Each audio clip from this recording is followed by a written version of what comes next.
আসসালামু আলাইকুম বন্ধুরা, কেমন আছো? আজকে তোমাদের আমি লতি রান্না করে খাওয়াবো চিংড়ি মাছ দিয়ে। খুবই মজাদার এবং খুবই সুস্বাদু হয় এই লতিটা, বিশেষ করে দেশি লতি। এটা দেশি লতি বলেই খেতে এত মজাদার হয়। প্রথমে লতিগুলোকে কেটে আমি ভালো করে লবণ দিয়ে ধুয়ে নিয়েছি।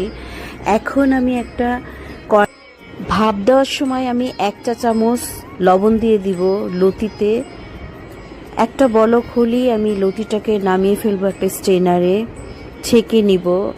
এখন আমি কড়াইয়ে পরিমাণ মতো সাদা তেল এবং সরিষার তেল মিক্সড করে এই রেসিপিটা রান্না করব।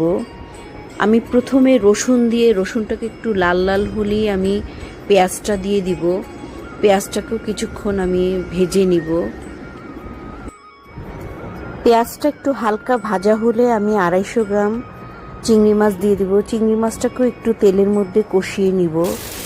তেলের মধ্যে কষানো হয়ে গেলে আমি 2 চা চামচ রসুন দিয়ে দিব, বাটা রসুন, এবং স্বাদ মতো লবণ দিয়ে দিলাম।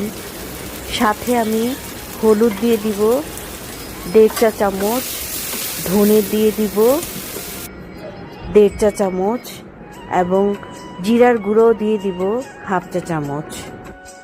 লাল মরিচের গুঁড়া দিয়ে দিব 2 চা চামচ। এখন সব মশলা আমি কিছুক্ষণ তেলের মধ্যে কষিয়ে সামান্য পরিমাণে পানি দিব, এবং পানির মধ্যে আমি একটু মশলাটা কিছুক্ষণ কষিয়ে নিব। মশলাটা কষানো হয়ে গেলে তেলটা যখন উপরে উঠে যাবে তখন আমি লতিগুলোকে দিয়ে দিব, ভাপ দেওয়া লতিটা কষানো হয়ে গেলে আমি সামান্য পরিমাণে একটু পানি দিয়ে দিব।